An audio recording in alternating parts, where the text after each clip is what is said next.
सर्वेभ्यो नमो नमः। छात्रों, आज हम पढ़ेंगे शेमुशी भाग 1 कक्षा 9वीं संस्कृत का प्रथमः पाठ है, पहला पाठ, जिसका नाम है भारतीय वसंत गीति ही। इस पाठ के प्रश्न उत्तरों को हम हल करेंगे। तो चलिए शुरू करते हैं। अभ्यास प्रश्न। सबसे पहला प्रश्न है, एक पदेन उत्तरम लिखत, अर्थात एक पद में उत्तर लिखिए। इसका पहला प्रश्न है, कवि ही का संबोधयति, कवि किसको संबोधित करते हैं। इसका उत्तर एक पद में हमें लिखना है, वाणिम। दूसरा प्रश्न है, कवि ही काम वादयितुम वाणिम प्रार्थयति, कवि वाणी से क्या बजाने की प्रार्थना करते हैं। इसका उत्तर हम लिखेंगे, वीणाम, अर्थात वीणा बजाने की प्रार्थना करते हैं। कीदृशीं वीणाम निनादयितुम प्रार्थयति, किस प्रकार की वीणा बजाने की प्रार्थना करते हैं। तो इसका उत्तर हम लिखेंगे, नवीनाम, अर्थात नवीन वीणा बजाने की प्रार्थना करते हैं। चौथा है, गीतिम कथम गातुम कथयति, किस प्रकार का गीत गाने के लिए कहते हैं। उत्तर लिखेंगे, मृदुम, अर्थात मधुर गीत। पांचवा है, सरसाहा रसालाहा कदा लसंती, रस युक्त आम कब सुशोभित होते हैं। उत्तर है, वसंते, अर्थात वसंत ऋतु में। प्रश्न 2, पूर्ण वाक्येन उत्तरम लिखत, पूरे वाक्य में उत्तर लिखिए। इसका पहला प्रश्न है, कवि ही वाणिम किम कथयति, कवि वाणी से क्या कहता है। उत्तर में लिखेंगे, कवि ही वाणिम नवीनाम वीणाम निनादयितुम कथयति, कवि माँ सरस्वती से अपनी नवीन वीणा बजाने के लिए कहता है। प्रश्न नंबर 2 है, वसंते किम भवति, वसंत ऋतु में क्या होता है।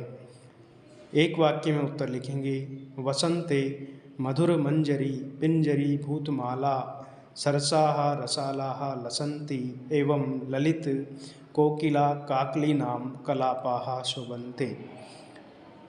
प्रश्न नंबर 3, सलीलं तव वीणाम आकृण्य कथम उच्छलेत, पानी आपकी वीणा की आवाज़ को सुनकर किस प्रकार से खेल उठता है।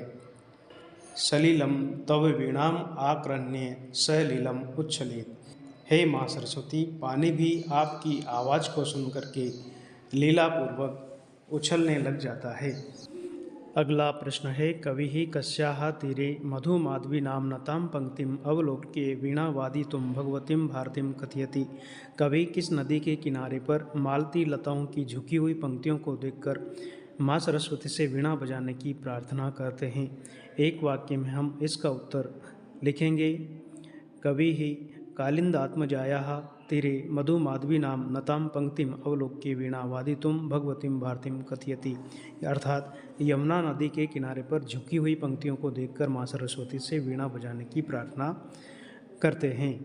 इसके बाद प्रश्न नंबर 3 है, क स्तंभे पदानि ख स्तंभे तेषां पर्यायपदानि दत्तानि तानि चित्वा पदानां समक्षे लिखत, क स्तंभ में लिखे गए पर्यायवाची पदों को ख स्तंभ में लिखे गए उनके पर्यायवाची पदों से मिलाइए। जैसे कि यहाँ पर सबसे पहले क इसमें लिखा हुआ है सरस्वती, इसका पर्यायवाची पद हमें ख स्तंभ में से ढूंढना है।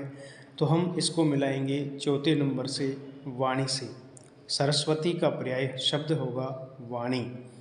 आम्रम, इसको हम मिलाएंगे रसालह। ग है पवनः, इसका पर्याय पद है समीरः। तटे, इसको मिला देंगे हम तीर्य के साथ। और भ्रमराणाम, इसका पर्याय पद है अलीनाम। भ्रमराणाम को अलीनाम के साथ मिलाएंगे। प्रश्न नंबर 4 है, अधोलिखितानि पदानि प्रयुज्य संस्कृत भाषाया वाक्य रचनाम कुरुत, नीचे लिखे पदों को प्रयुक्त करके संस्कृत भाषा में वाक्य रचना कीजिए। यहाँ पर 5 पद दिए गए हैं, हम 5 पदों से वाक्यों की रचना करेंगे। पहला है निनादय, इसका हम वाक्य बनाएंगे सरल वाक्य, हे वाणी वीणाम निनादयतु, हे माँ सरस्वती अपनी वीणा को बजाओ। दूसरा है मंद मंदम, इसका हम वाक्य बनाएंगे अत्र मंद मंदम पवनः वहति, यहाँ पर धीरे धीरे पवन चल रही है। तीसरा है मारुतः यानी कि हवा, अत्र मारुतः वहति, यहाँ पर हवा चल रही है। चौथा है सलिलम, इसका वाक्य प्रयोग करेंगे तो हो जाएगा जलस्य पर्यायः सलिलम अपि भवति, जल का पर्यायवाची पद सलिल भी होता है। सुमन मीन्स पुष्प, इसका वाक्य प्रयोग करेंगे सुमनः धरायाः श्रृंगारः भवति, फूल या पुष्प इस पृथ्वी के श्रृंगार होते हैं। प्रश्न नंबर 5 है प्रथम श्लोकस्य आशयम हिंदी भाषाया आंग्ल भाषाया वा लिखत, पहले श्लोक का आशय हिंदी या अंग्रेजी भाषा में लिखिए।